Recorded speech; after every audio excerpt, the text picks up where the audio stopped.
Bueno, muy buenas tardes a todos. Nuevamente vamos a retomar el tema de los talleres de la comunidad aquí de Aleteo. Y aunque veníamos trabajando la parte del factory, de patrones de diseño, hoy quisimos hacer una pausa para hablar un poco más sobre el tiempo y el cómo desde el sistema computacional nosotros entendemos esta particularidad, ¿cierto? Tanto desde el punto de vista de la computadora, o tanto desde el punto de vista técnico más bien, como desde el punto de vista de nosotros, los usuarios que consumimos las aplicaciones, ¿vale? Entonces, listo, voy a compartir pantalla. Bien, entonces en mi setup lo tengo como pantalla apoyo, pantalla principal y pantalla para compartir, por si me ven girando así la cabeza de un lado al otro, listo.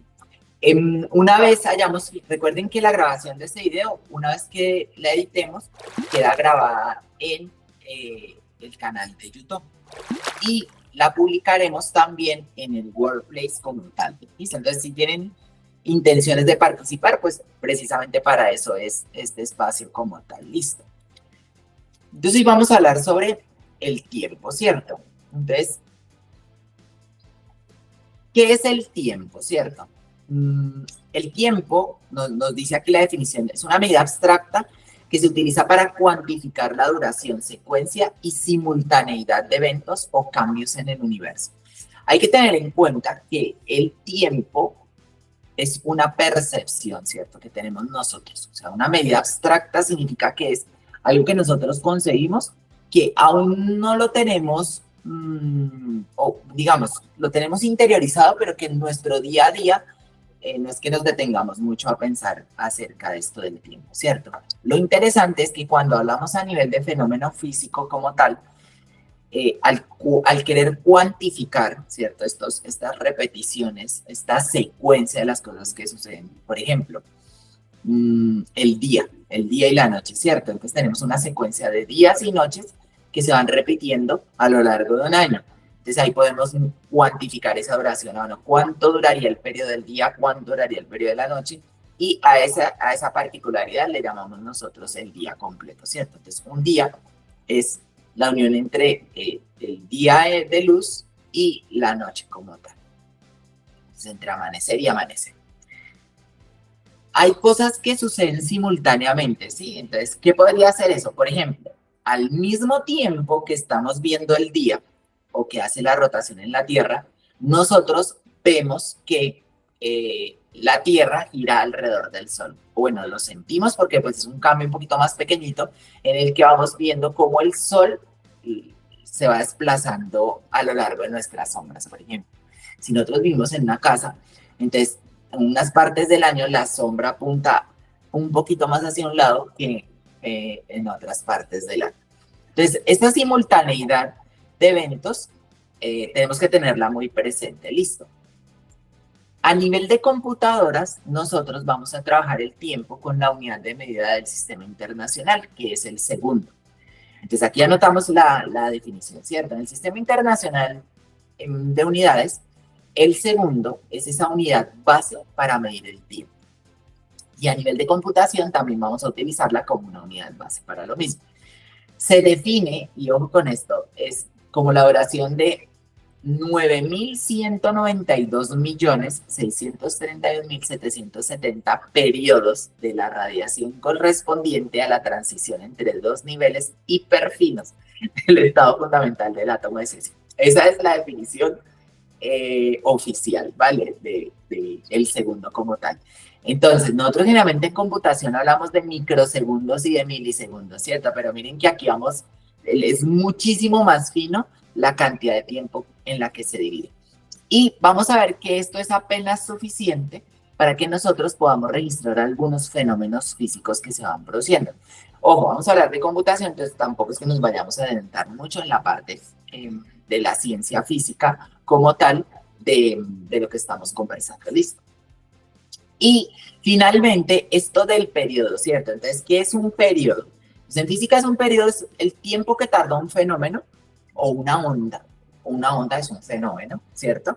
En completar un ciclo o repetirse. Entonces, hablábamos primero de la rotación, ¿cierto? Entonces, en lo que se demora en completar una rotación la Tierra, a eso es lo que llamamos nosotros un día, ¿cierto? Entonces ese día viene a ser un periodo. ¿Un periodo de qué? Pues de tiempo. Entonces, el periodo es esa cantidad, ese desplazamiento por esa dimensión que dura un fenómeno y para volverse a dar. ¿Listo? Esa parte es un poquito compleja, entonces vamos a quedarnos con que en la medida en la que se va repitiendo, como el reloj en un péndulo, es lo que nosotros vamos a definir como un periodo de tiempo. ¿Listo? En la computadora, ¿cierto? En la computadora, el tiempo se maneja de forma fundamental a través de algo que conocemos como un reloj de sistema, ¿cierto? Entonces, miren, aquí yo puse un diagramita en la diapositiva en la cual tenemos la CPU y hay diferentes componentes o diferentes periféricos en la computadora que se anexan o están conectados en diferentes puertos. Pero si hay algo importante es un generador del reloj.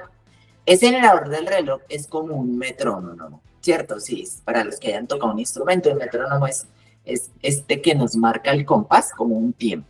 Tan, tan, tan, tan, ¿cierto? Entonces lo mismo hace ese generador de reloj de la computadora o el reloj del sistema, ¿cierto?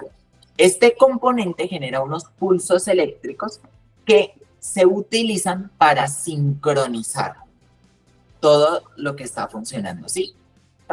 Yo también comparo esto como cuando nosotros salimos a rodar con los amigos y cada uno tiene una moto diferente y todas pueden llegar a diferentes potencias, diferentes velocidades, pero pues finalmente vamos todos en la misma caravana, entonces hay alguien que tiene que marcar el ritmo para que todos vayamos a la misma velocidad. O porque velocidad en la computadora no es distancia sobre tiempo, ¿cierto? La velocidad en la computadora generalmente son ciclos sobre tiempo o frecuencia. Entonces aquí quedémonos con este resumen, ¿cierto? Un ciclo de reloj es la unidad básica de tiempo en una computadora.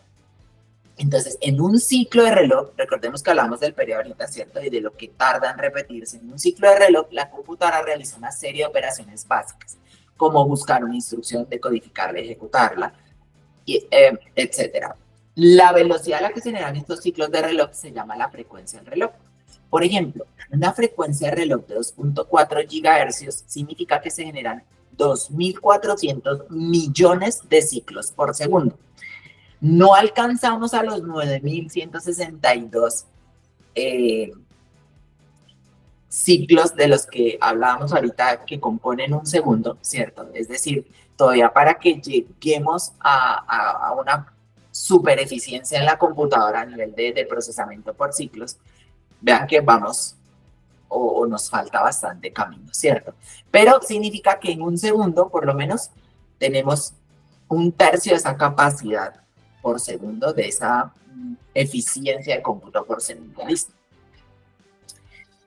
Entonces hablamos del movimiento de la rotación y hablamos de la repetición de los ciclos. Para algunas cosas, para ir entendiendo esto de cómo funciona el tiempo y de cómo lo vemos nosotros, pues vamos a tener esas comparaciones con los eventos que tenemos en el día a día. Entonces, para nosotros, por ejemplo, si la Tierra fuera una CPU gigante, ¿cierto? Podríamos decir que ese movimiento de rotación sería nuestro reloj de sincronización. ¿Por qué? Porque nos define cuánto tarda en hacer un ciclo.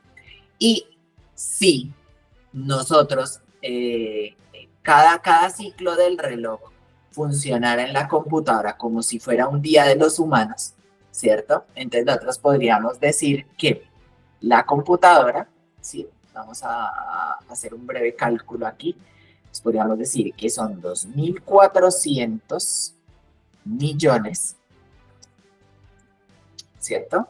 2.400 millones de ciclos en un segundo. Si nosotros los dividiéramos en los 365 días que tiene un año, estamos diciendo que en un segundo, en cada segundo que pasa, para la computadora pasan fácilmente más de 6,5 millones de años. Tengámoslo en cuenta para que nosotros, ahorita que entremos en la parte de las instrucciones, podamos comprender muy bien, porque yo a veces digo, ustedes no se preocupen por decirle a la computadora si usted tiene que recorrer punto 1, punto 2, punto 3, punto 4 y volverlo a hacer, ¿cierto? porque lo que nosotros vemos en eficiencia, en ahorro para nosotros, como por ejemplo, si voy a ir hasta el garaje porque estoy lavando mi vehículo, entonces en vez de llevar el balde, luego volver por el cepillo, luego volver por el detergente, pues yo llevo todo de una vez, ¿cierto? En la computadora, para hacer las cosas bien, ¿cierto? Es mejor hacerlas de forma secuencial, aunque también vamos a ver que hay eventos que pueden surgir o que pueden funcionar de forma simultánea, ¿cierto? Entonces miren que en cada segundo la computadora vive 6 millones, más de 6 millones y medio de años de los que nosotros tenemos. Y aún así veremos que hay cálculos que son tan increíblemente grandes que esa cantidad de tiempo no es suficiente para que los podamos completar. ¿Listo? Antes de pasar allá. Entonces aquí abajito, por ejemplo, tenemos una gráfica de diferentes ondas. Estas ondas en megahercios generalmente son ondas de transmisión en comunicaciones, ¿vale? Pero las podemos usar también para el mismo ejemplo. Entonces, habíamos dicho que un periodo es la distancia, ¿cierto? La cantidad de tiempo que se demora entre ir o entre completarse una onda completa. Y la onda completa es entre los valles o entre, en este caso, las crestas. La distancia que hay entre una cresta y la otra nos va generando esta frecuencia como tal. ¿Listo? Bueno, aquí ya nos empezamos a entrar bien en la parte de lo que es el tiempo dentro de la computadora. ¿Hasta aquí hay alguna duda o todo vamos bien? Ahí, el pulgar arriba, sí, y continuamos. Listo, muy bien. Sí, llegamos al quórum, perfecto.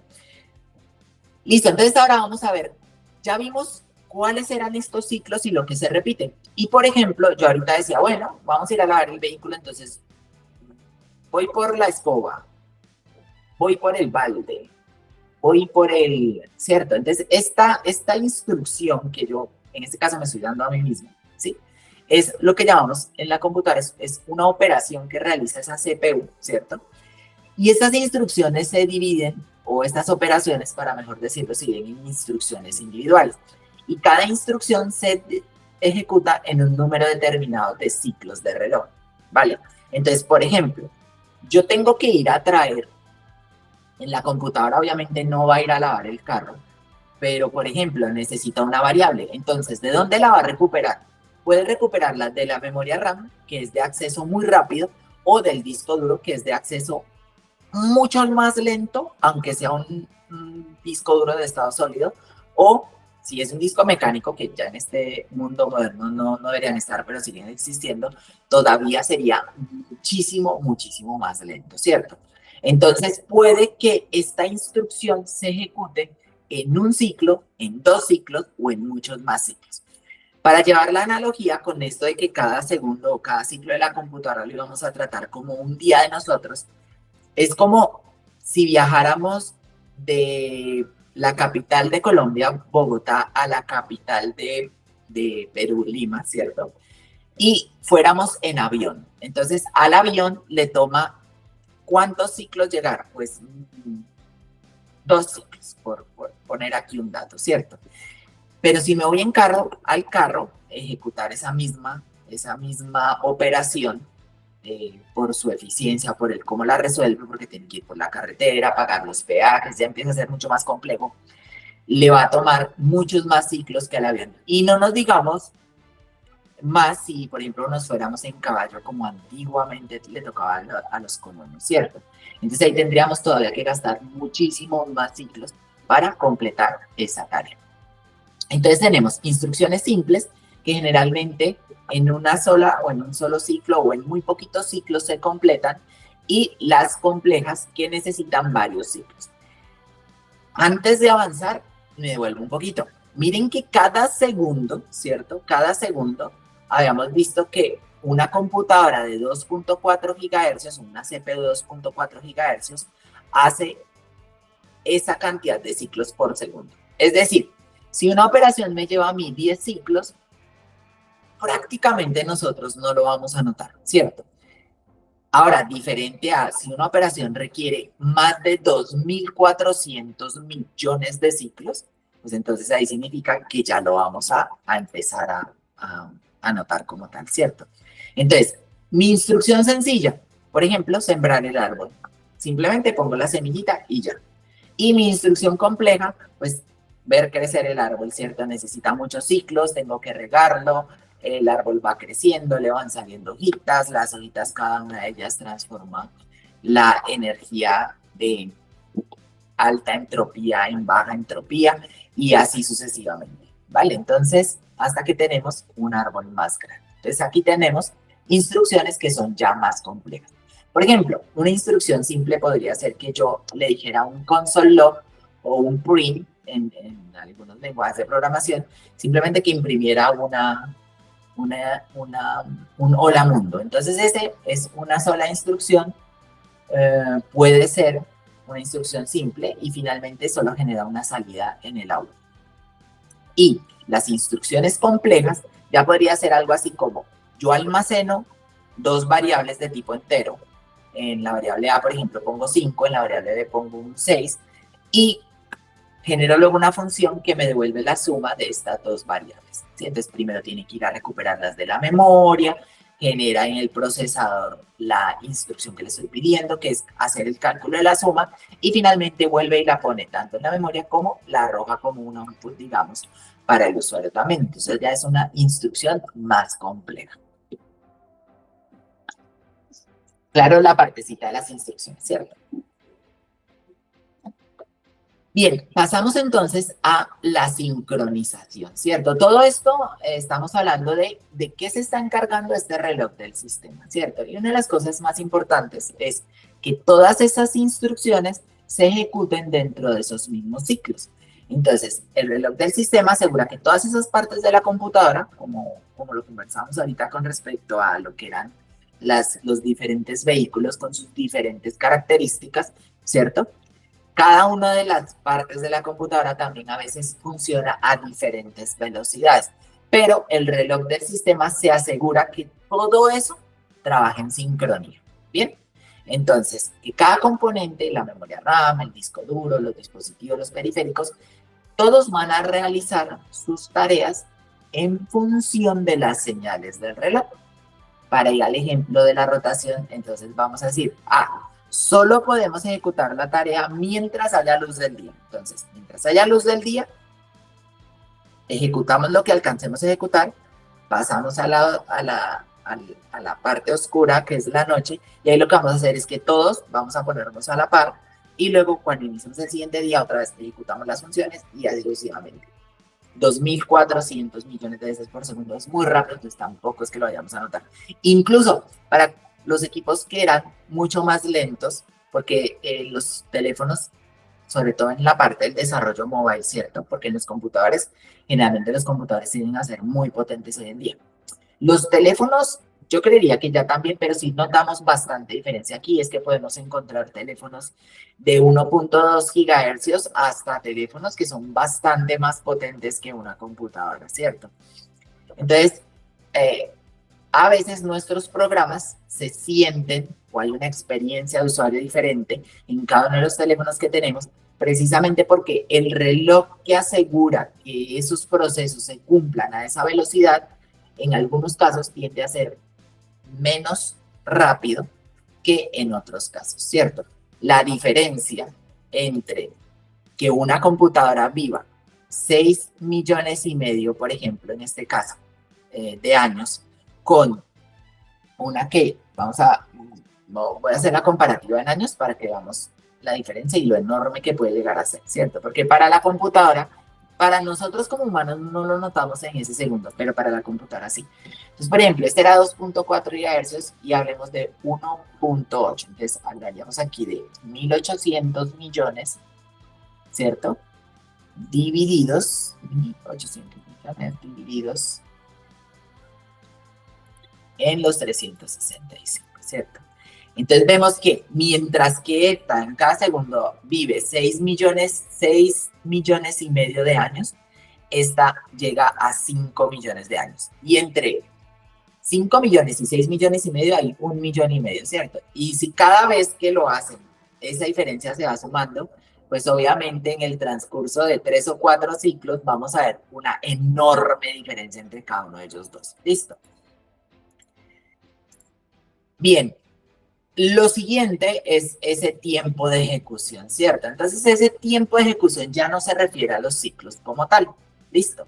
El tiempo de ejecución de un programa se define o se refiere al tiempo real que nosotros podemos medir y podemos percibir en segundos, ¿sí? ¿Qué le lleva a este programa ejecutarlo en una computadora?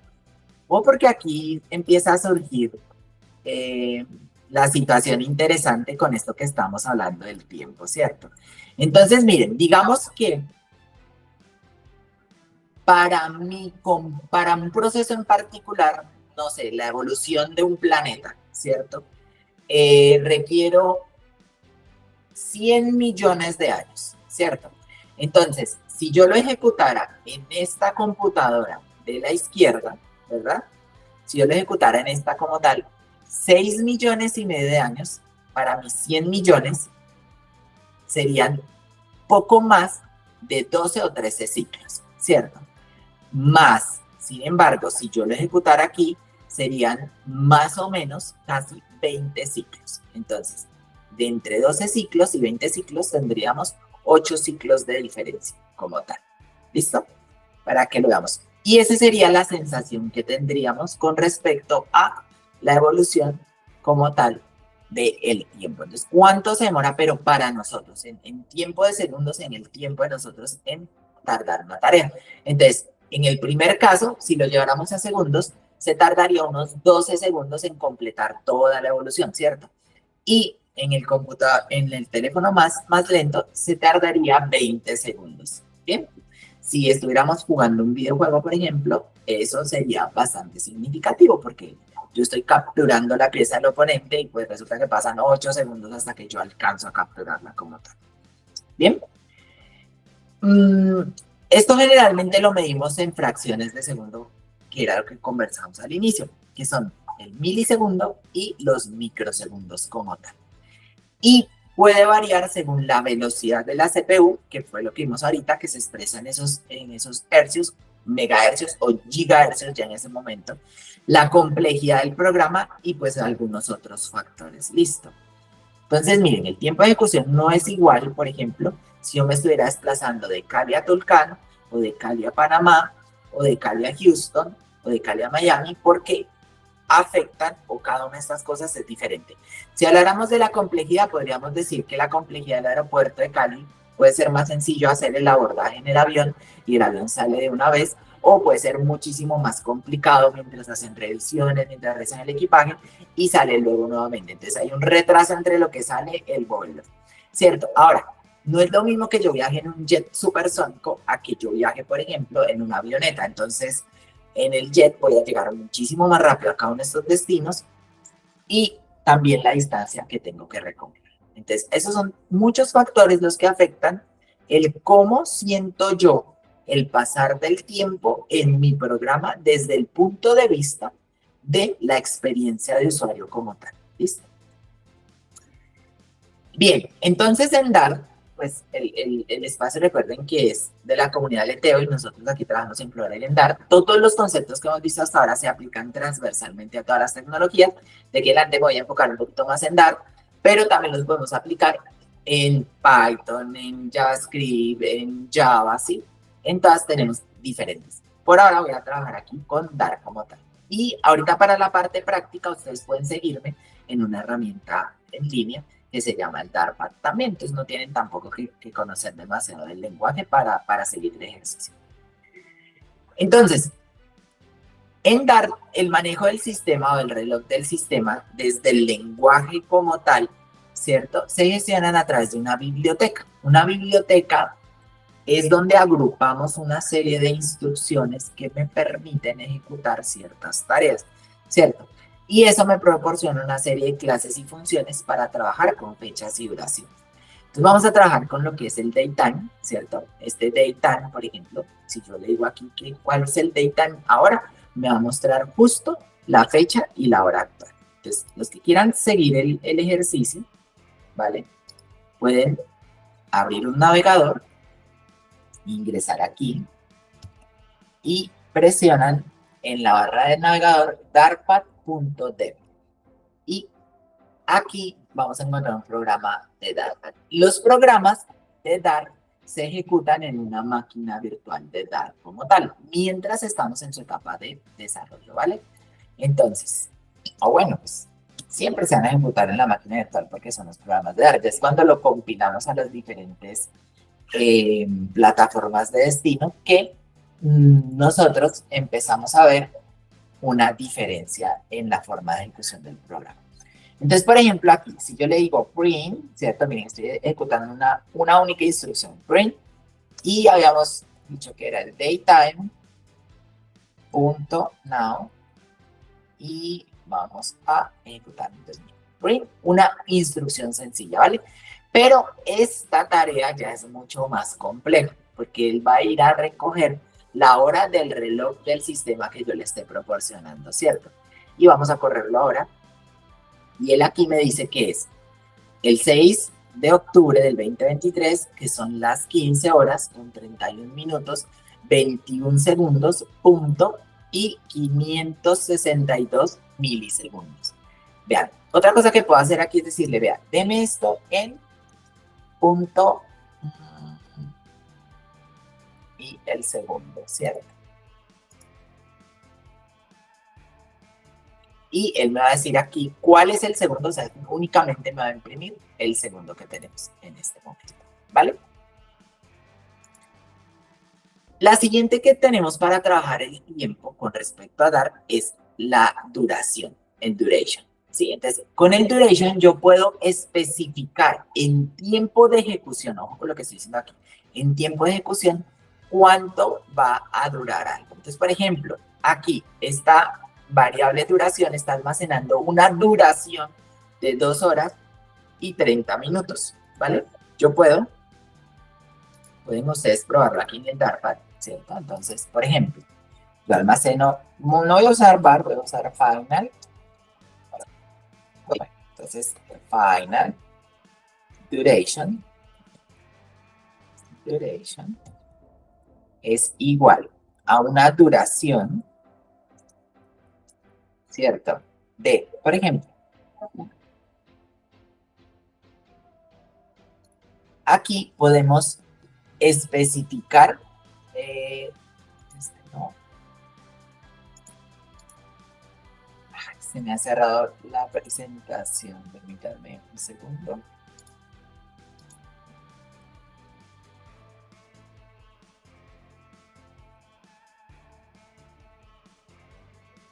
Permítanme un segundo, la hago aquí rápidamente, chan, y vamos en la diapositiva de la duración, ¿cierto? Aquí presentación, ahora sí. Y entonces estábamos escribiendo en nuestro Dartpad hours, ¿vale? Y habíamos dicho que 1 hora, 2 horas y 30 minutos, ¿cierto? Entonces yo puedo almacenar aquí 2 horas y minutos 30. Bien. Y puedo imprimirla. Print, por ejemplo, do. Corremos el programa aquí con el botón azul. Y ahora vamos a tener que me imprime la fecha justo en la que estoy en este momento. Y abajo miren que lo que me imprime es una duración de tiempo. Una duración de tiempo en el tiempo que nosotros estamos conversando.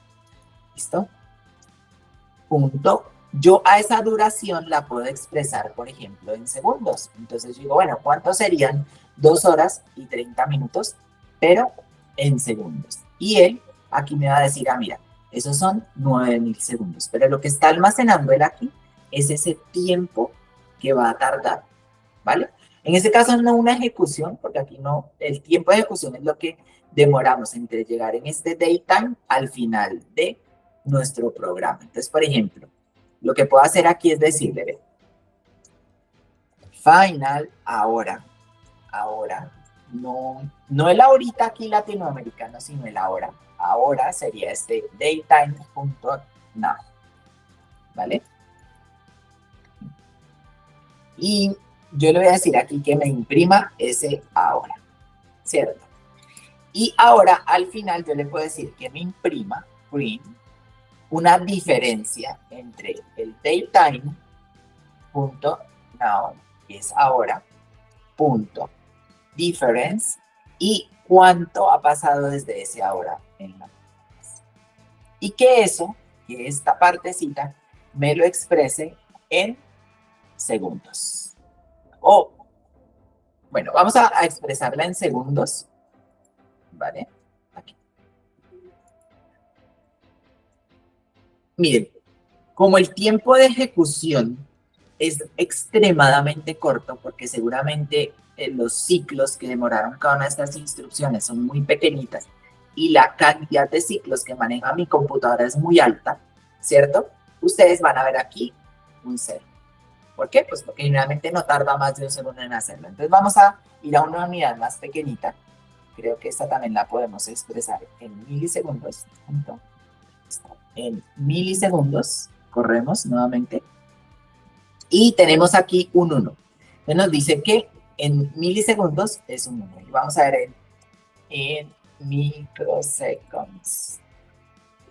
Y en microsegundos, 1000 microsegundos, ¿vale? Esta es más o menos la unidad más pequeñita en la que la máquina virtual de Dart funciona. ¿Listo? Entonces la experiencia o el reloj interno de la máquina virtual de Dart es diferente a las máquinas o los relojes internos que tienen cada uno de los dispositivos, ¿vale? Entonces, más o menos esta vendría a ser como la más pequeñita que tenemos en el caso aquí del navegador. ¿Listo? Entonces tenemos aquí esta. Ya vamos a ir a un ejercicio más complejo. ¿Nos quedó claro entonces? El datetime nos sirve para expresar una fecha completa, ¿cierto? Por ejemplo, en este caso una hora, pero el duration nos expresa una duración de esto en tiempo de ejecución, ¿vale? De nuestro programa en tiempo de ejecución. ¿Todo claro hasta aquí? ¿Qué cosas suceden con los ciclos y qué cosas suceden en tiempo de ejecución? A ver, ¿quién participa fraseando la diferencia que hay entre el tiempo de ejecución y el tiempo del reloj del sistema? A ver, ¿quién está por ahí? Pongo uno al azar. A ver, Jimena. Jimena, cuéntanos, ¿cuál es la diferencia entre el tiempo de ejecución y el tiempo y los ciclos de la máquina o el reloj del sistema? Bueno, el tiempo de ejecución va a ser, digamos, como que la duración que va a tomarle al sistema ejecutar determinado programa. Y el tiempo del sistema es sería como, ay, a ver, ahí me agarraste algo. La cantidad de ciclos, ¿cierto? La cantidad de ciclos que ejecuta una computadora en un segundo. Entonces, por ejemplo, el reloj del sistema en un segundo puede hacer, y habíamos dado el ejemplo de 2.4 gigahercios, o sea, 2.400 millones de ciclos por segundo, o en computadoras o en CPUs más lentas, por ejemplo, que vamos a hablar de 1.8, es 1.800 millones de ciclos por segundo, ¿cierto? Y con lo del tiempo de ejecución estuvo muy bien, que es básicamente lo que medimos en nuestro tiempo de humano, en segundos como tal, lo que tarda en ejecutarse estas instrucciones. Listo. Ahora, también tenemos unos temporizadores, ¿sí? Entonces yo podría decir, bueno, deténgase un poquito, espere unos segundos y luego el código se va a ejecutar, ¿vale? Y hablábamos de simultaneidad. Entonces, vamos a ejecutar aquí un ejercicio entre todos. Aquí tenemos que habíamos puesto esta duración y que expresábamos esta duración en segundos, ¿sí? Y que esto duraba, por ejemplo, 2 horas y 2 minutos. Pero vamos a ir más pequeñitos. Aquí en el constructor me dice que yo puedo incluso tomar milisegundos y microsegundos. Entonces vamos a tomar esto en milisegundos, milliseconds. Yo puedo ponerlos en cualquier orden, no hay ningún problema. Y voy a decirle aquí, son 1000 milisegundos hacen un segundo, ¿vale? Entonces yo podría decirle fácilmente que quiero que se demore segundo y medio, 1500 milisegundos. Bien, y voy a quitar este minutes. Entonces, ahora me voy a demorar esta duración que yo tengo acá, no la podría expresar en segundos porque si la expreso en segundos, bueno, sí la puedo expresar en segundos, ¿cierto? Vamos a probar aquí, en seconds. Si le doy run, entonces aquí me dice que milliseconds, me faltó seconds, nada, ¿cierto? Entonces, en segundos, 1, porque es el más bajo. Entonces, esto me lo vuelve como un entero y lo redondeo. Entonces, por ejemplo, aquí tengo 1500 sería 1, si yo le pongo aquí 2500, pues sería 2 y así sucesivamente, ¿verdad? Y también podría decir que me lo devolviera en milliseconds. Obviamente ya sabemos que en milliseconds pues van a ser 2500, ¿cierto? Porque es lo que estamos almacenando. Pero ahora, digamos, yo le quiero decir, ¿vale?, que este print lo imprima una vez haya pasado esa cantidad de tiempo. Entonces, con un future.delayed, ¿cierto?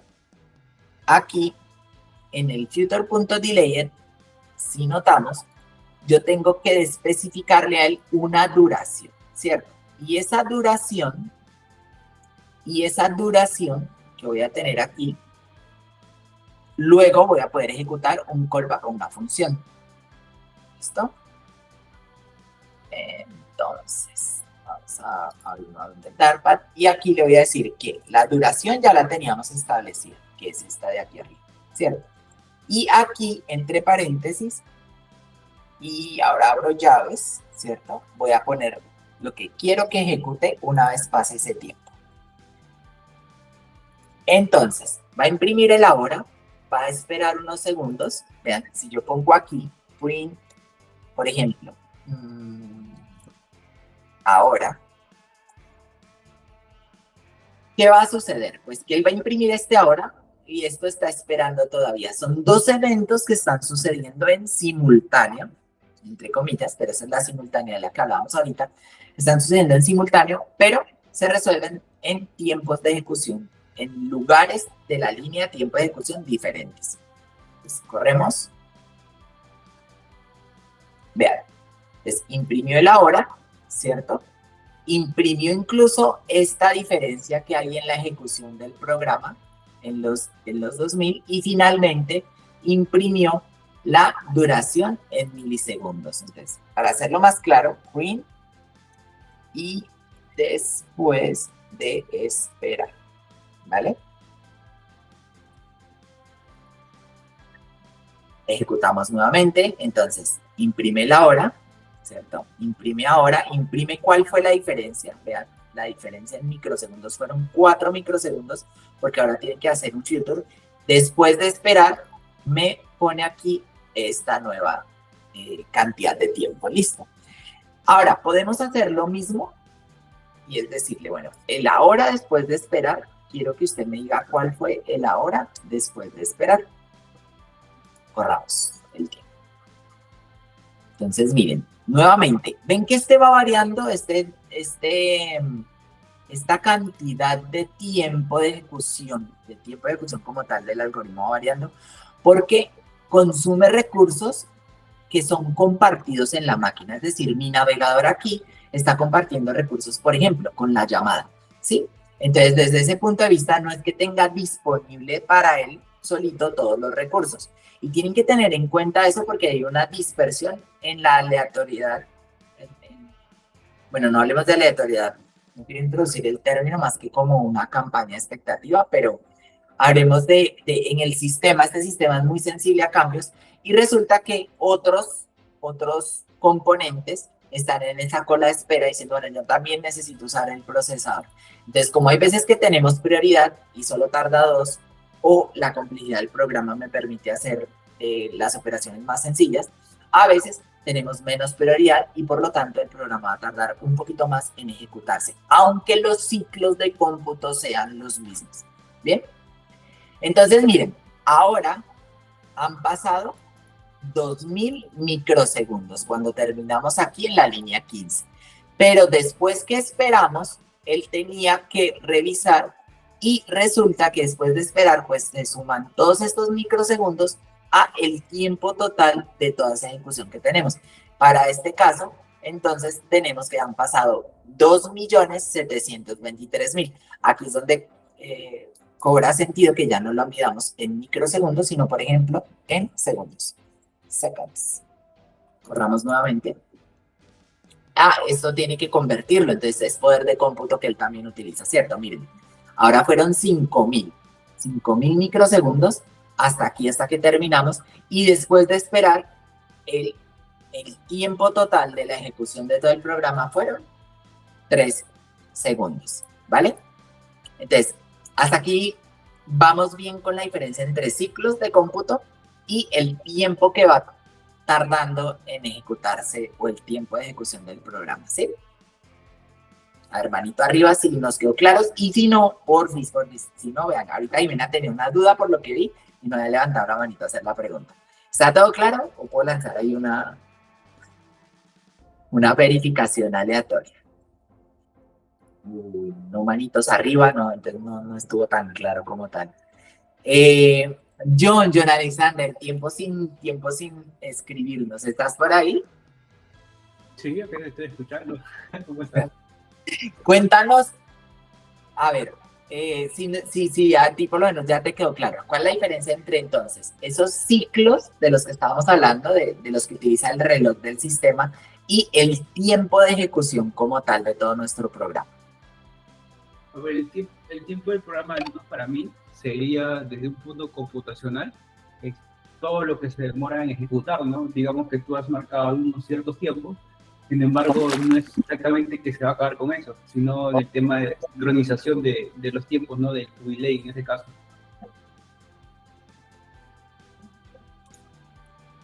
Muy bien, genial. Y los ciclos es esa unidad, ¿cierto?, que va gastando el sincronizador, el reloj del sistema, en decir, bueno, esperen, ejecuten aquí, ¿cierto? Luego esperen otra vez, ejecuten aquí. Luego esperen otra vez y ejecuten acá, ¿cierto? Entonces, los ciclos funcionan muchas veces por segundo y el tiempo de ejecución es lo que tarda todo el programa en recorrer todos esos ciclos para finalmente darse a la tarea de haberse dibujado, ¿cierto? John es más de backend, pero hay un tiempo, por ejemplo, en lo que consultamos una base de datos, ¿cierto? Entonces, cuando yo consulto una base de datos, pues hay un tiempo en el que tengo que ir a revisar el dispositivo, el almacenamiento, y todo eso se gastan en ciclos de cómputo. Y dependiendo de qué tan rápido, tan potente sea mi sistema, porque eso ya no estamos hablando solo de un equipo de cómputo, sino generalmente es todo un sistema distribuido, qué tan rápido me lo puede volver, qué tan rápido consume esos ciclos, pues mi tiempo de ejecución va a ser más corto o más largo, ¿vale? Y aquí en números es lo que representamos con este de acá. Entonces, este primera hora, el 5.000, que hemos visto que ha ido variando, por ejemplo, aquí en ese momento lo tenemos en 5.000. Voy a hacer un recorte para que lo tengamos ahí presente, ¿vale? Y voy a ejecutarlo tal cual, vean, no voy a hacer ningún cambio. Y ahora noten cómo, como ya hay muchas cosas que están almacenadas en el sistema, por ejemplo, los cálculos que él hace, la prioridad que tenemos ya no es tanta, entonces ahora tardo 0 milisegundos en ese cálculo de la hora, y después de esperar, sí, han pasado los 2.500, ¿cierto? Entonces, en comparación con los datos que teníamos anteriormente.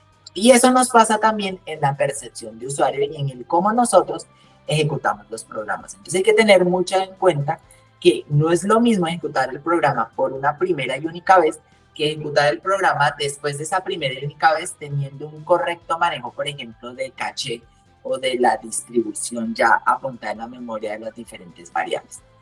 Si volvemos a ejecutar, nuevamente 0 porque no estamos cambiando nada y tenemos finalmente el tiempo después de esperar. Bueno, aquí también después de esperar, la duración está en segundos y aquí está en microsegundos, ¿vale?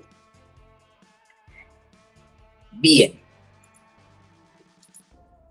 Luego tenemos un timer. Entonces, el timer, ¿qué nos permite hacer? El timer nos permite que un código se ejecute de forma repetitiva o periódica, o también lo podríamos llamar como un reloj o un temporizador, ¿cierto? Entonces, ¿Qué diferencia hay, por ejemplo, con el future delay? Que esta es una función que se ejecuta una única vez y ya no consume más recursos. Pero el timer, yo estoy creando todo un temporizador y de acuerdo a lo que yo vaya a hacer con ese temporizador o no, puedo ejecutar más cosas. Entonces, vamos a hacer lo mismo, exactamente igual que hicimos ahorita, ¿cierto? Pero en vez de usar este future, vamos a usar un timer.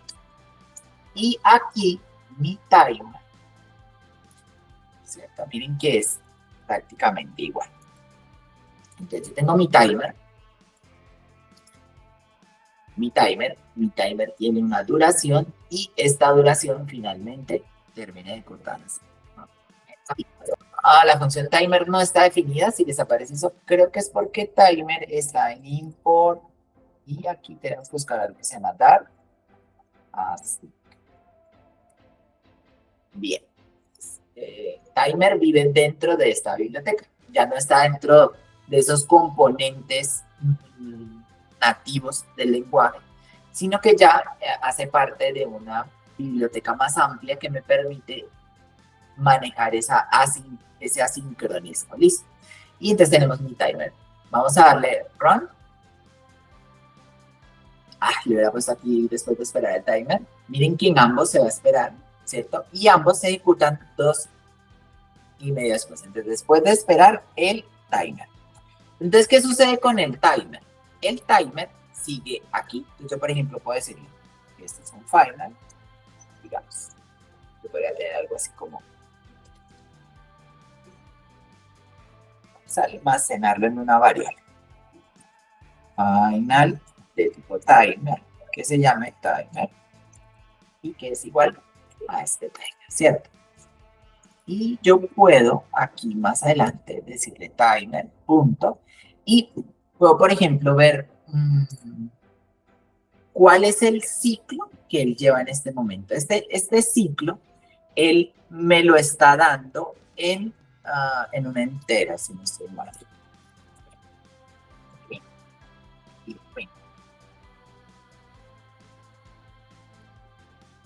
Entonces, vean, aquí estamos estableciendo un reloj. Este ya no tiene un reloj, ¿vale? Y vean que aquí, en este momento, el tick del timer era en 0 porque no había empezado, ¿sí? Hasta ahora se está ejecutando. Entonces, vamos a mirar dentro del timer, una vez haya pasado todo este tiempo. Bueno, aquí no podríamos hacer esto porque mi timer no vive dentro, es decir, estoy definiendo la función al mismo tiempo que estoy definiendo esto. Vamos a mirar si puedo decirle algo así como control C, control V. Y aquí le voy a decir que este es un late, que más adelante voy a definir timer. Y aquí defino mi timer. A ver si me lo permite. Sí, perfecto. Entonces, lo que le estoy diciendo aquí es que más adelante definir timer, por lo tanto, cuando yo llegue aquí, vamos a ver si ya él toma como que ya tenía el timer definido. Vamos a correr. Listo. Entonces, aquí han pasado 0 ticks. Y aquí ha sucedido un ciclo del timer. Eso significa que el timer se puede repetir, por ejemplo, en la medida en la que nosotros generemos estas duraciones. ¿Bien? Yo puedo decirle a él también que mi timer ya no es un timer de tipo simplemente timer, sino que periódicamente él se va a repetir. Entonces, periódicamente, ¿cierto? Este timer durante cada tiempo se va a repetir de esta manera. ¿Listo? Y aquí le vamos a pasar el callback de la función. Él me arroja un error aquí, pero es porque no estoy teniendo en cuenta que él me devuelve mi tick. Ahora me lo está devolviendo aquí, ¿cierto? Incluso puedo devolver el tick, ¿cierto? Y va a funcionar bien. Entonces, él ya me está definiendo aquí un tick que es de tipo entero y ya no necesitaría, por ejemplo, aquí este timer, sino que le puedo decir que me muestre el tick. Y él, cada duración, y yo definí aquí que en milisegundos era 2.5, voy a cambiarlo a 1000, que cada segundo, ¿cierto? O es más, para que sea más chévere, que cada 500 milisegundos él se va a ejecutar. Entonces, cada 500 vamos a ver un tic como tal. ¿Listo? Corrámosla. Y miren, ahora se ejecuta. No, discúlpenme, aquí el tic no almacena almacena todo el... ¿Qué es lo que nos almacena aquí? A ver, un timer. Él almacena todo el timer. Entonces, él aquí recibe todo el timer como tal. Y del timer, pues para no confundirnos, vamos a ponerle aquí timer interior. O mejor así, inner timer. Vale, inner. Que es lo mismo que si yo fuera print de mi timer punto tick. Es decir, él en esta función debería estarme retornando mi mismo timer que tengo allá al otro lado. Vamos a ver cómo nos resulta esto. Entonces, vamos viendo aquí cómo se van repitiendo los ciclos cada 500 milisegundos. ¿Bien? Entonces, ¿cuándo se detendrá este programa? Pues cuando hayamos finalizado completamente todos. Y si se dan cuenta, el timer no finaliza solo. Entonces, para finalizarlo, yo debería llamarlo aquí en algún momento. Entonces, por ejemplo, digámosle aquí que si mi tick es mayor que 50, pues la próxima vez que yo ejecute el programa, mi timer punto se va a cancelar, ¿vale? Ya, ahí voy a detener el timer y lo voy a cancelar, lo voy a destruir, ¿vale? Pues vamos a correrlo nuevamente. Aquí él va a seguir gastando recursos. ¿Y cuáles recursos va a estar gastando? Pues la localización en memoria de las diferentes variables que tenemos en el entorno. Listo, entonces miren, vamos avanzando. 21, 19, 25, ¿cierto? Y cada uno de ellos se está ejecutando en cada uno de estos ciclos que yo le puse a mi timer. Pero estos ciclos corresponden a este particular que yo he generado para mí. No tienen que ver con los ciclos como tal de la computadora en la que lo estoy ejecutando. Bien, llegó al 51 y por lo tanto hace uso de la función cancel y se detiene. Ahora, si nosotros quisiéramos volver a imprimir cuánto ha terminado o cuánto ha durado para llegar aquí, pues podríamos decirle, bueno, una vez lo haya cancelado, imprímame el ahora sí es el final. ¿Cierto? Ejecutamos. Entonces, miren, nuestro programa lleva un tiempo. Inicia, aquí según lo vemos, a las 16 y 13 segundos. Avanza. Cada uno de los ciclos está jugando internamente en el reloj del sistema, pero nuestro tiempo de ejecución es cada uno de estos segundos que le está tomando a todo el programa en completarse. Entonces, miren, ahora sí es el final y otra vez lo habíamos expresado en microsegundos, podríamos expresarlo aquí en seconds. Y ya no digamos que 50 para no esperar tanto, esperemos 25.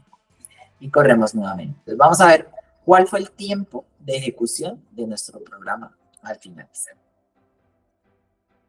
Muy bien, perfecto. Entonces ahora sí es el final y tardó 13 segundos en ejecutarse. Si mi máquina fuera más lenta o tuviera unos recursos más pequeñitos, pues este tiempo probablemente sería mayor. Ahora, si mi máquina fuera más potente, probablemente este tiempo no sería mayor. Este tiempo debería seguir siendo el mismo porque es el tiempo de ejecución y nosotros armamos nuestro reloj. Pero nuestros ciclos, si hubiera una forma de medir aquí los ciclos, serían los que o habrían aumentado o habrían disminuido. Listo, pero entonces eso lo vamos a dejar para el siguiente taller para ya empezar a ver lo que es la parte de performance y cómo esto va afectando a lo que nosotros vamos escribiendo. Entonces, para unificar, y aquí ya para finalizar, para unificar la experiencia del usuario, nosotros debemos tener en cuenta tanto el cómo funciona la computadora y cómo consume estos ciclos de cómputo y el tiempo que nosotros le estamos destinando a la ejecución del código como tal. ¿Listo? ¿Preguntas, dudas o inquietudes? Me alegra tenerlos aquí. Recuerden, entonces, el próximo viernes vamos a continuar con esta partecita de evolucionar con respecto a lo que es el tiempo. Si pudieran tener algunos ejemplos que ustedes hubieran hecho, por ejemplo, no sé, en Node, en JavaScript, o en otros lenguajes de programación, genial, le dedicamos unos 5 minutitos a compararlos y ya finalmente en ese momento, para el próximo viernes, vamos a construir una interfaz de usuario pequeñita en la cual vamos a ver estos cambios reflejados en 3 o 4 plataformas de salida de destino que sean diferentes. Y vamos a empezar a construir un repo, ya uniendo lo de la heladería que estábamos haciendo en la sesión anterior. Bueno, entonces aquí finalizamos todos. Que estén muy bien, que tengan un muy feliz fin de semana y pues sigan aprendiendo. Hasta luego a todos.